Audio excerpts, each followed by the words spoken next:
द्वाविंशस्तवकः हरकुटुम्बकं वियोगिनी वृत्तम्। अखिलस्य विकासकारणं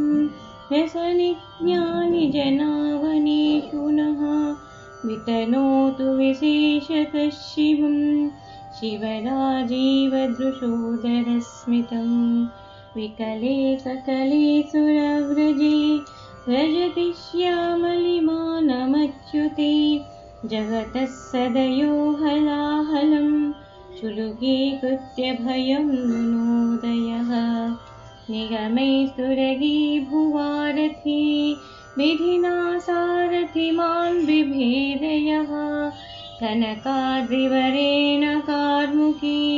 कमलाक्षेण शरीपुरत्रयम् अजितस्य च गाढमत्सरैः कमलाकान्तपुरःसरैः सुरैः पदजायुधधारयारया गदमाधत्तजलन्धरस्य यः कमलासनकञ्जलोचनौ छललिङ्गस्य शिरोङ्घ्रिवीक्षितुं बतहंसवराह भूमिकौ यतमानावपि यस्य न प्रभो नयनं निटलान्तरस्थितं विघटय्येष दिवान्वितोरुषा भुवनत्रयनिर्जयोन्नतं मदनं गाढमदं ददाहयः सकले धवलः कलेवरे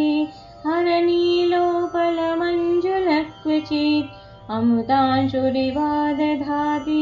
यः परमामुक्षिमुदं प्रपश्यताम् अवतं स तुषारदीधितिर्युतिभिर्यस्य यशोभरैरपि सममच्छतरीकृतो दिशाम् अवकाशसुतरां प्रकाशते गगनानलजीवनानिल क्षितिसोमारुणसोमयाजिभिः महतो बतयस्य मूर्तिभिर्भुवनं क्रान्तमिदं समन्ततः सह तेन धनेन राजते वसुधाधारिणी कापि राजते वनिता भवतापनाशिनी चरणप्रियस्य निवेदिताशिनी वनिता पुरुषौ पुरातनौ विमले व्योमनि देवदम्पते भुवनकृतियस्य तौ विभू रजताद्रविहः सिद्धदम्पती गजचर्मदरः कपालभृत् गृहनाथो गृहिणी तु कालिका रुधिराविलमुण्डमालिनी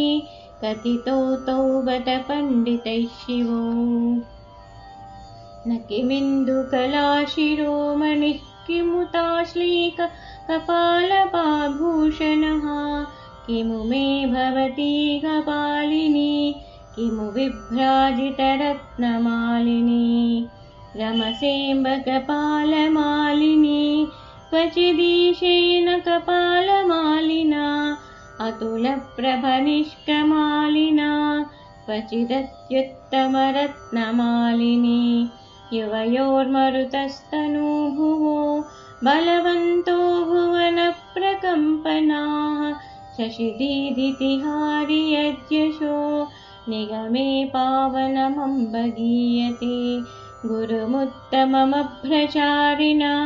मसमब्रह्मनिधाननायकं तव देवि शिवे तनूभुवां मरुतामन्यतमं प्रचक्षते विरतं वदने महामदं सितदन्तच्छविधौ तदिक्तटम् इतरत्र मुखान्नराकृतिं विदुरस्यैव विभक्तमद्भुतम् अखिलामरनिश्चयोन्नतः प्रथने तरकदानवो बली हुतवीर्यमदो बभूव यत् घनशक्त्यायुधतेजसाङ्गसा अमले हृदि निर्मलाशना शिथिले ग्रन्थिचयेन राययः परिपक्विधिये प्रदर्शये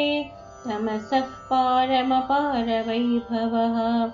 दविरेषु शिशुत्वमेत्ययो गिरिशश्लोकविशेषगायनीम् अमुदद्रवसारहारिणीं निगमाभां नीलबन्धसंस्तुतिम् भुवि भट्टकुमारिलाख्यया भवमेत्याध्वररक्षणाय यः वरजैमिनिभाषिताशयं बहुलाभिः खलु युक्तिभिर्दधौ अधुना विधुनोति यस्तमो विबुधः प्रेक्षितमार्गरोधकम् रमणाख्यमहर्षिवेशभृच्छित शोणाचलचारुकन्धरः स गुहोति महो महामहा त्रिदशानां प्रथितश्च मूपतिः जगतामधिराज्ञिकोऽपि ते सुतरां प्रीतिपदं कुमारकः जयति त्रिपुरारिभामिनी गणपत्यादिमरुत्प्रसूरुमा तमसूतशुरारिधाधूतये त्रिदशानामपि याचमूपतिं